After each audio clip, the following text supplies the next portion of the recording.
Alors bonjour et bienvenue à l'événement en ligne Feel Good, l'événement gratuit qui nous rassemble autour de notre bien-être en famille. Donc, je m'appelle Céline Zemanzik, je suis consultante en éducation pour les parents d'enfants au potentiel et je co-organise l'événement avec Graziella Joff et Estelle Julien. Et pour ouvrir ce festival, donc notre premier atelier, apprivoiser son hypersensibilité. Et pour cet atelier, j'ai le plaisir d'accueillir notre experte Amandine Isaverdine.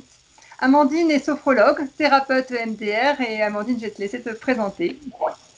Oui, bonjour à tous. J'espère que vous nous entendez bien, que vous êtes bien installés chez vous pour cette heure d'atelier ensemble autour de l'hypersensibilité. Donc, je m'appelle Amandine Issa-Verdun, je suis sophrologue, sophroanalyste et thérapeute EMDR. Mon cabinet est à la Phare des Oliviers avec Estelle et Graziella qui habitent aussi le village, près d'Aix-en-Provence. Et donc, je reçois mes patients en consultation ici avec une particularité dans une préférence, on va dire, pour l'accompagnement des personnes à haut potentiel, des personnes hypersensibles et surtout victimes de traumatisme. Voilà, c'est mes trois cordes à l'arc que je préfère. Et donc, on va commencer cet atelier ensemble autour de l'hypersensibilité, apprivoiser son hypersensibilité. D'abord, en premier lieu, comprendre qu'est-ce que l'hypersensibilité, comment elle se manifeste, est-ce qu'il y a une différence dans l'hypersensibilité chez les adultes, chez les enfants, euh, quels sont le potentiel de cette hypersensibilité, qu'est-ce que peut être au contraire plus délicat pour la personne à vivre au quotidien. Et on va voir ensemble justement comment appréhender au mieux cette hypersensibilité dans son quotidien et dans sa vie de tous les jours. Je Donc, te laisse. je peux continuer. Allez, Ah super. oui, complètement. Alors, tout d'abord, qu'est-ce que l'hypersensibilité? C'est une des premières questions qui revient souvent. L'hypersensibilité, qu'est-ce que c'est?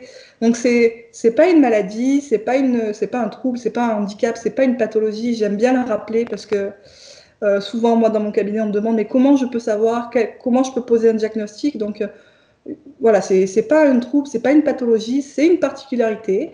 C'est quelque chose qui est inné. Nous naissons hypersensibles. Nous devenons des bébés, des enfants, des ados, des adultes, des seniors hypersensibles. C'est quelque chose qui ne se développe pas, c'est quelque chose qui est. C'est ce qui peut parfois être un peu déroutant pour la personne parce qu'elle naît ainsi au monde et elle peut se rendre compte au fur et à mesure du temps que le monde et les autres autour ne sont pas dans cette même particularité-là. Et du coup, c'est là que peut rentrer en jeu ces dissonances, ces sentiments de décalage entre les hypersensibles et les autres. Donc c'est quelque chose, c'est comme ça. C'est pas quelque chose qu'on développe ou qui arrive en cours de route. Et on estime à peu près cette hypersensibilité entre 20 et 30% de la population. Donc c'est quand même assez énorme. Quand on ramène ça dans une classe d'élèves, on se dit qu'il y a 5 élèves en gros qui peuvent être caractérisés d'hypersensibles. C'est pas mal. Donc, qu'est-ce que l'hypersensibilité? Je vous l'ai dit, c'est une particularité. La première chose qui saute aux yeux dans une hypersensibilité et que les gens remarquent en tout premier lieu, c'est le rapport aux émotions. Euh, L'exacerbation des émotions chez un hypersensible est ce qui se voit le plus, c'est ce qui saute aux yeux, c'est ce que j'aime dire le sommet de l'iceberg. Euh, cette émotivité, elle est souvent reflétée par l'autre. L'autre nous fait savoir que on peut avoir des émotions qui sont étrangement excessives.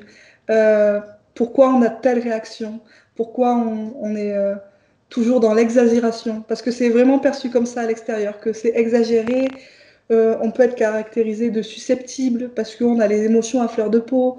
Euh, Toujours dans l'excès de l'émotion. Alors, ce qui est bien avec l'hypersensibilité, c'est que les émotions positives sont aussi vécues extrêmement positivement, avec des débordements de joie, de gratitude, de tout ce qui va avec. Et forcément, dans les émotions qui sont moins agréables à vivre et plus difficiles à gérer, comme la peur, la colère, ça peut aussi prendre une intensité et une forme tout aussi exponentiellement explosive. Donc ça, c'est le premier point qu'on retrouve chez les hypersensibles et c'est celui que tout le monde plus ou moins connaît.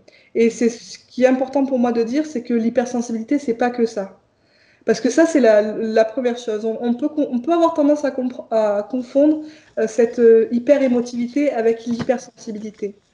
voilà, le fait de vivre des émotions de manière intense ou d'avoir un peu la larme facile, comme on peut entendre souvent à l'extérieur, ça caractérise pas une hypersensibilité. Ça fait partie de l'hypersensibilité, mais ce n'est pas que ça, surtout pas que ça. Qu'est-ce qui se passe alors chez un hypersensible, une personne qui est hypersensible? Il y a une surexcitabilité des cinq sens, c'est-à-dire que la personne hypersensible a les sens en éveil en permanence. L'ouïe, l'odorat, le toucher, la vue, je crois qu'il y en a oublié un. Le goût, non? Les cinq sens en éveil permanent. Et ça, c'est ce qui peut être très, très envahissant. C'est quelque chose qui fait que la personne, elle peut très mal vivre ça parce qu'il y a quelque chose qu'elle ne contrôle pas. L'environnement extérieur peut devenir très envahissant pour la personne. Et déjà à l'intérieur d'elle, c'est quelque chose qui est déjà en ébullition à l'intérieur. Donc en plus, quand l'extérieur vient aussi rajouter à cela ces sensations-là, ça peut vite devenir très fatigant pour la personne. Et c'est aussi une des caractéristiques qu'on peut retrouver chez les hypersensibles, c'est cette fatigabilité. Ces moments où la personne, elle a besoin de repos, elle a besoin de calme, elle a besoin de couper avec cet environnement, ces stimuli permanents à l'extérieur. Parce que ces cinq sens, c'est pas forcément que ce qu'on voit, ce qu'on entend, ce qu'on touche, ce qu'on sent. Il y a toute cette attention aux petits détails. On n'en a pas forcément conscience. Hein. Ces sensations de lire dans le non-verbal, de ressentir les personnes, de ressentir les lieux, les ambiances. Cette intuition un peu qui est souvent connectée à l'hypersensibilité fait que tout ça, vraiment, ça peut être très, très fatigant pour la personne. Et on se retrouve dans des moments où on a besoin de couper avec ça, besoin de retour au calme, de faire redescendre un peu ce qui se passe à l'intérieur de soi dans le centre pour pouvoir après ressortir vers l'extérieur, pour pouvoir mieux appréhender après ce monde. Donc l'hypersensibilité, c'est ça, c'est quelque chose qui vient teinter notre vie intérieure et aussi notre vie extérieure. Donc du coup, je disais, c'est vraiment l'hypersensibilité, ça, c'est quelque chose qui vient teinter notre monde intérieur déjà, et forcément la sensibilité qu'on a du monde extérieur. Du coup, cette sensibilité-là, elle peut avoir tendance à nous mener vers ce qu'on appelle l'introspection, avoir ce besoin de retour à l'intérieur de soi, une analyse un peu permanente. On est souvent branché sur le mental avec les hypersensibles, hein, parce qu'il y a un besoin de contrôle aussi de tout ce qui se passe. Donc, on a besoin de comprendre, d'analyser. On se pose beaucoup de questions, donc ça peut vite créer un sentiment de décalage. Et c'est ce sentiment de décalage qui fait que l'hypersensible a souvent besoin de contrôler un peu ce qui se passe autour et qui crée un peu ce sentiment d'analyse. Alors, tout à l'heure, je vous expliquais qu'il y avait dans ces manifestations, je ne sais pas si on fait des questions entre deux ou si je déroule mon... Pour l'instant, il n'y a pas de questions, juste des petites remarques venant un petit peu affirmer hein, ce que tu dis. Donc s'il y a des questions, en tout cas, n'hésitez pas. Je suis attentive au chat.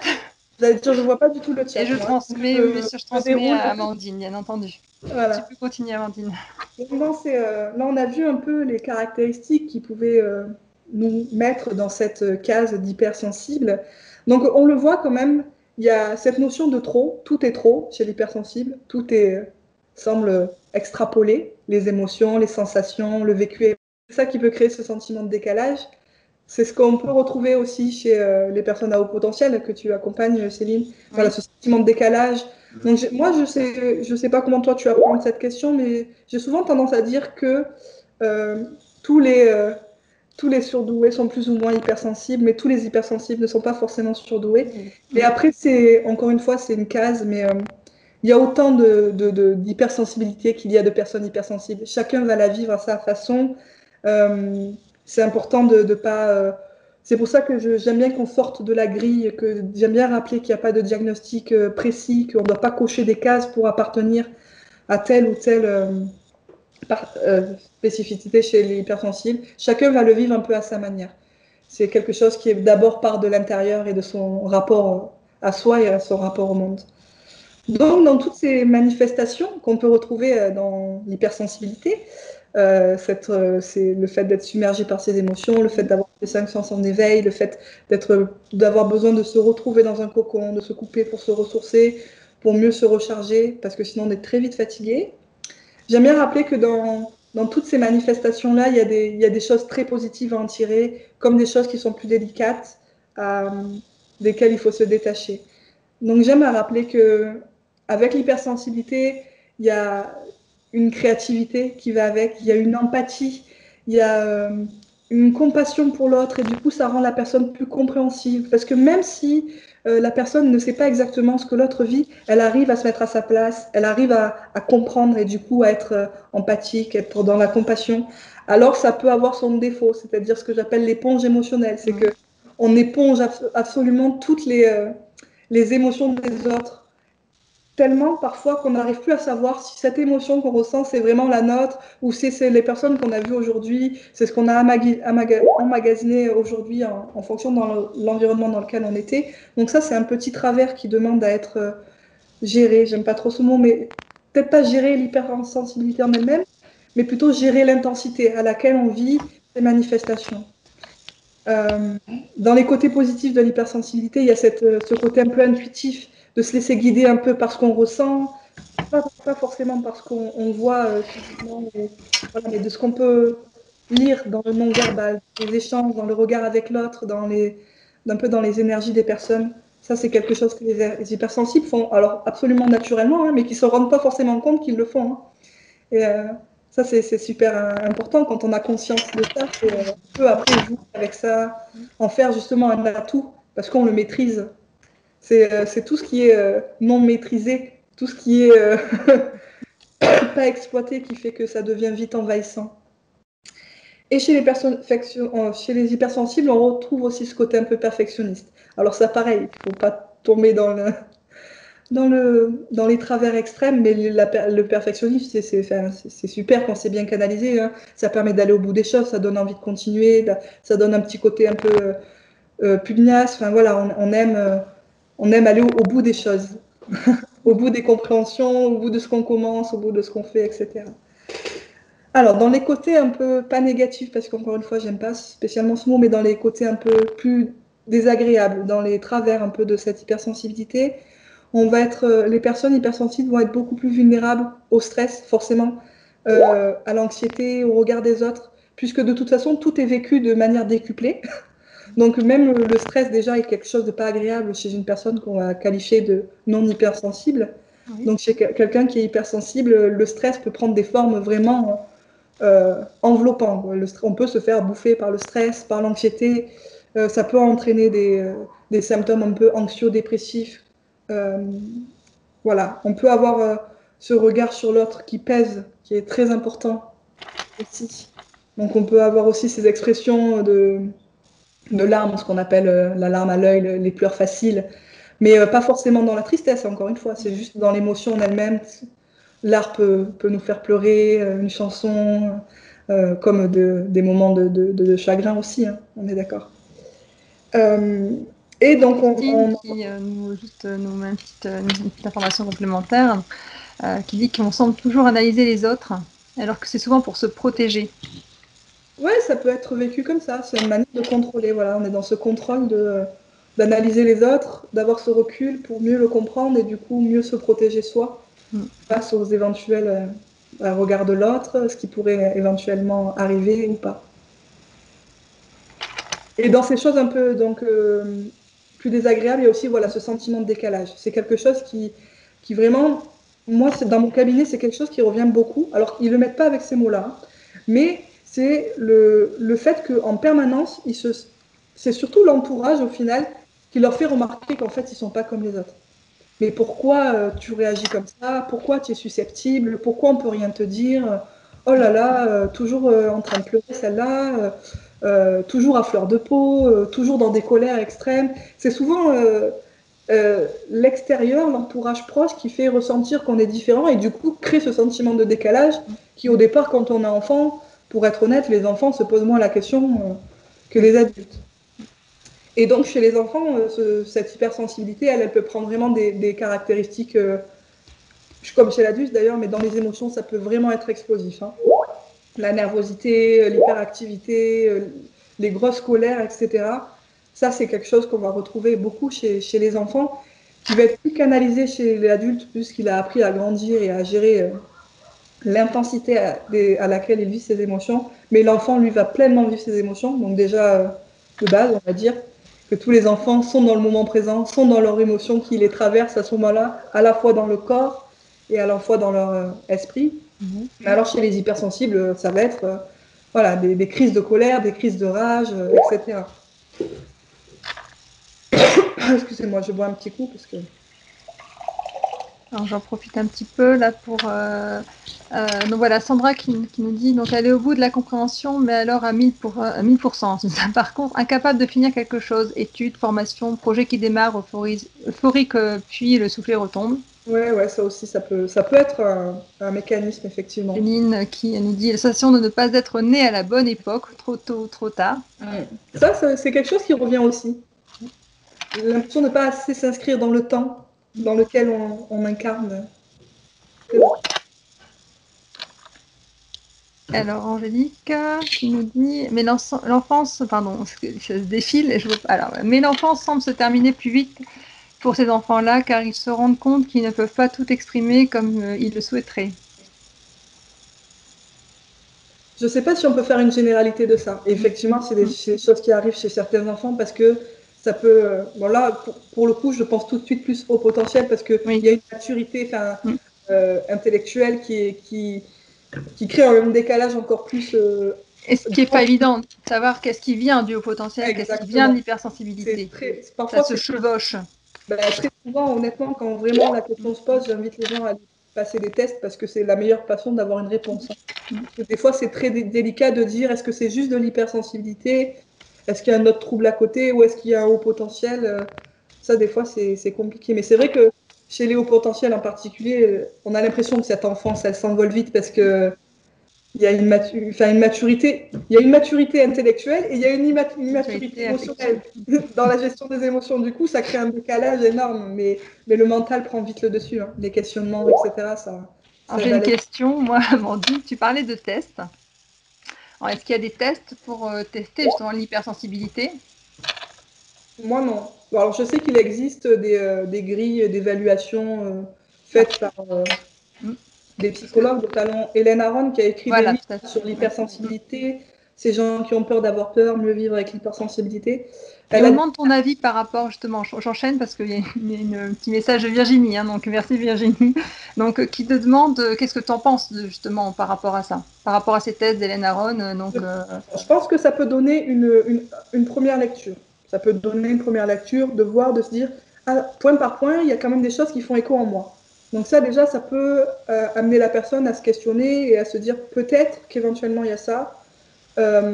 Après, je pense que c'est important, c'est la lecture qu'on fait de cette grille. C'est comme tout, quand on passe des tests de QI, c'est pas que le résultat, il y a la lecture qu'on fait de ce moment-là. Ça dure 3 heures.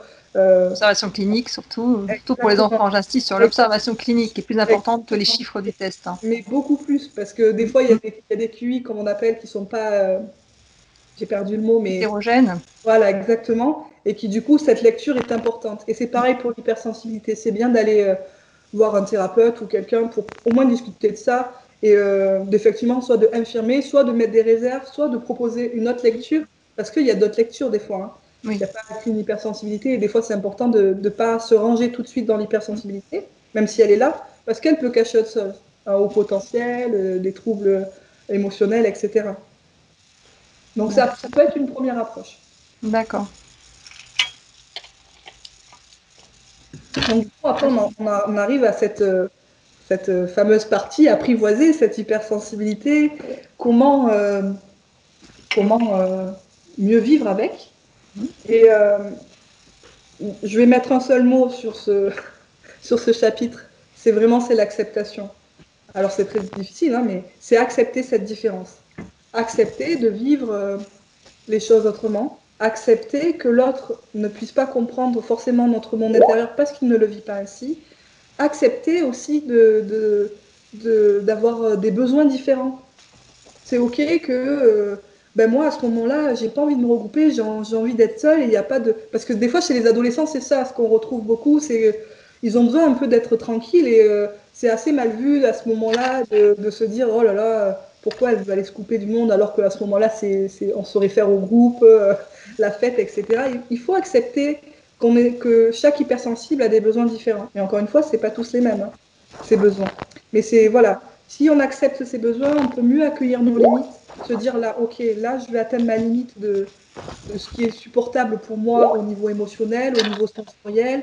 J'ai besoin d'intégrer mes besoins qui sont plus importants et qui sont différents des autres. Et ça, c'est important. Accepter cette différence fait qu'on peut mieux accueillir ses limites et du coup intégrer les besoins que l'on a, qui sont différents des autres. Et après, quelques petites questions, je t'interromps, parce que revenir un tout petit peu en arrière, je suis désolée, hein, avec Christine qui demande est-ce que la procrastination est un signe, alors pour les HPI et hypersensibles. Donc la procrastination. Est-ce que c'est un signe de l'hypersensibilité? Alors évidemment que ça peut faire, ça peut, mais comme ça ne veut, enfin c'est pas significatif. C'est ça le mot qui me vient, c'est que pareil pour les HPI, hein, c'est la même chose. Voilà. Il y en a beaucoup qui sont dans ce cas-là de la procrastination, mais ça vient d'autre chose. Ça vient. Voilà. Qu'est-ce que ça cache? Ça cache autre chose. Mais c'est pas significatif aux hypersensibles et aux hauts potentiels. Alors, au niveau de l'acceptation, donc justement, donc Sandra, donc comment le faire accepter? Donc les parents. J'ai compris, Sandra, ça a coupé certainement le message. Ou alors je poursuis après. Sandra, si vous pouvez donc reformuler votre question, s'il vous plaît, je ne comprends pas. Et comment le faire accepter les parents? Aux parents? Alors, j'ai pas compris. Aux parents, les parents? Les parents, aux parents? Sandra, à l'entourage? peut-être allumer votre micro, Sandra, si vous êtes toute seule, allumez votre micro et puis nous poser la question directement.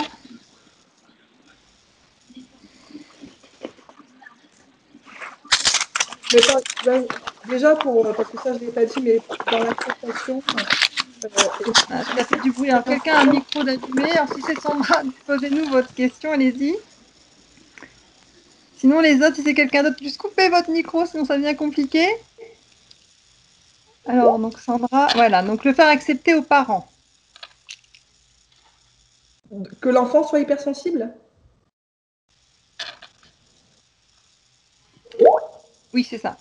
Oui. Comment le faire accepter aux parents? Alors déjà, souvent, s'il y a une non-acceptation du parent, c'est que ça renvoie quelque chose chez lui. Donc très souvent, c'est pourquoi il y a cette non-acceptation chez le père ou la mère de cette hypersensibilité-là. Et forcément, là, on ne doit plus aller travailler sur l'enfant comme très souvent, mais on retourne vers le parent pour dire, mais qu'est-ce qui fait que aujourd'hui c'est compliqué pour vous d'accepter cette hypersensibilité chez votre enfant? Est-ce que ça, c'est un miroir de ce qui vit en vous et que vous avez jamais eu la place d'exprimer? Parce que c'est très souvent le cas, selon les générations. Voilà, ça renvoie forcément des choses en miroir aux parents, et c'est pour le faire accepter à un parent, à part que lui travaille sur cette acceptation, je ne vois pas. Après, au niveau de l'entourage global, ce qui est important justement pour mieux faire accepter son hypersensibilité, pour moi, c'est vraiment d'en parler. C'est le dialogue, la communication.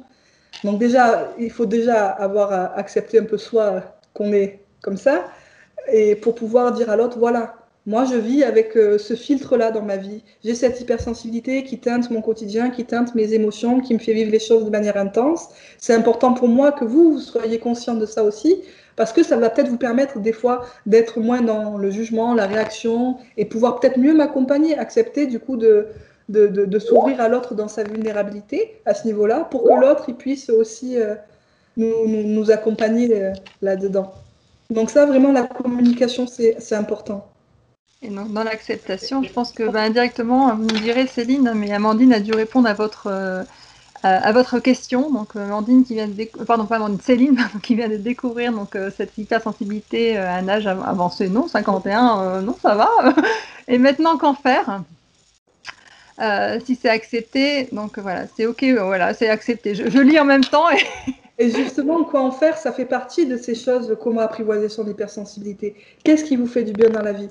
Il y a une créativité énorme à sortir de l'hypersensibilité, mais dans plein de domaines. Hein. Il y a énormément d'acteurs, de musiciens, d'artistes qui sont hypersensibles et qui ont exploité cette sensibilité-là dans quelque chose, alors dans leurs arts, dans leur écriture, dans leur peinture, dans leurs chansons, etc.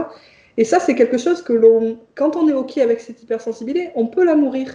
On peut en faire quelque chose de fort et transmuter ce bagage un peu de trop-plein qu'on a vécu jusqu'à présent au niveau de son hypersensibilité pour en faire quelque chose, de le nourrir, de le rendre beau, de le transmuter. C'est polir son diamant en fait. C'est comme l'hypersensibilité, j'aime bien l'idée du diamant. C'est un diamant brut qu'au départ il est plein, il est tout cabossé, on comprend pas trop pourquoi et on se rend même pas compte parfois qu'on a un diamant entre les mains et qu'en fait en le polissant, en prenant soin de ça, en le nourrissant de bon, d'un coup on découvre vraiment un trésor.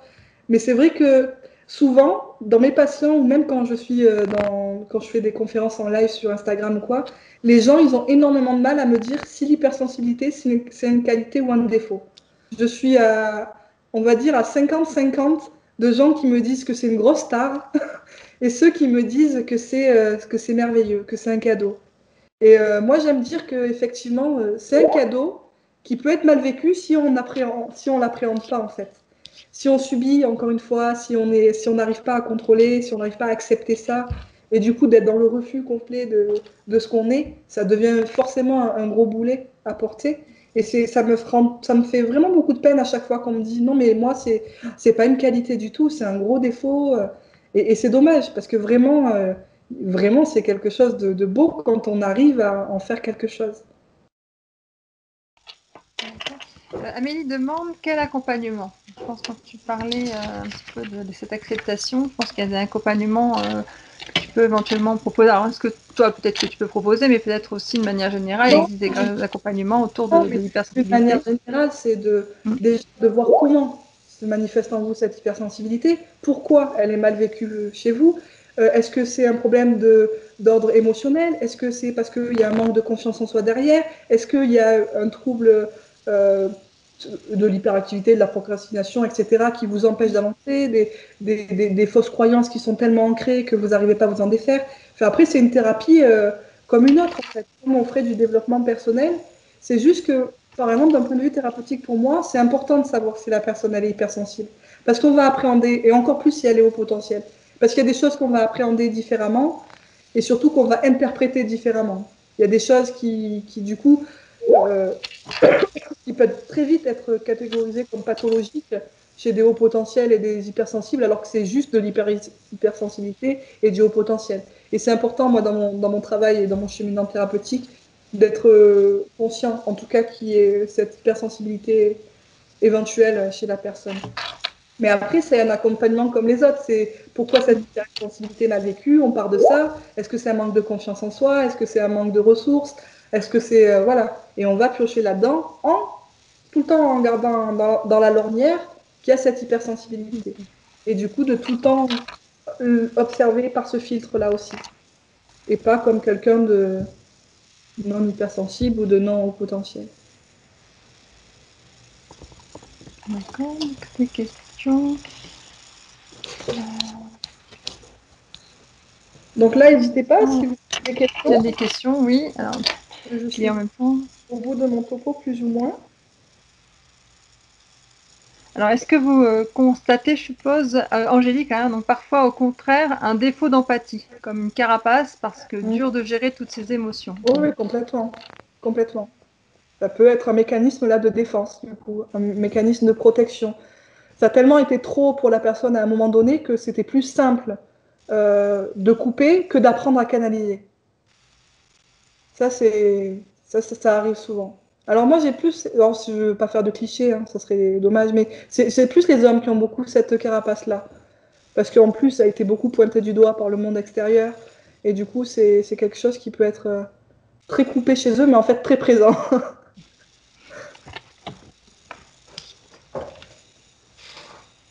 Il y a d'autres questions. Donc, c'est en train. Alors, est-ce que cette conférence est terminée, Amandine? Est-ce qu'il y a des choses que tu voudrais ajouter ou comme ça, on peut arrêter l'enregistrement et ensuite passer directement, ouvrir les caméras et les micros à la limite pour qu'il y ait plus d'échanges. Pour moi, Céline demande quelle est la proportion d'hommes et de femmes. alors ça, je voudrais pas dire de bêtises. Je suppose qu'il y a plus de femmes. Est-ce que je me trompe? Ça ne doit pas être non plus forcément... Alors, je vais dire qu'il y aura certainement plus de femmes qui sont officiellement catégorisées comme hypersensibles. Oui. Je pense que les hommes le cachent beaucoup plus et que du coup, on les voit moins et que du coup, on croit qu'ils sont moins présents, mais ils sont présents. Mais la femme aura plus tendance à être OK avec ça, à travailler avec ça, parce que c'est un peu plus euh, OK pour elle, en tout cas, d'accepter cette vulnérabilité au départ. Voilà. Je ne pense pas qu'il y ait plus forcément d'hommes que de femmes, sinon. Merci. Merci Amandine. Alors, on va bientôt arrêter l'enregistrement, mais restez présents. Hein. Nous sommes encore là pour répondre à vos questions, éventuellement après ouvrir les caméras et les micros. Donc, je vous remercie en tout cas, je vous remercie Amandine, et puis à toutes d'être présents aujourd'hui et d'avoir assisté à cette mini-conférence sur l'hypersensibilité. Donc, la vidéo sera disponible sur notre chaîne donc, YouTube. Et les coordonnées d'Amandine aussi, hein, si vous souhaitez ensuite la contacter, vous retrouverez ses coordonnées, ses réseaux sociaux en lien avec la vidéo sur notre chaîne.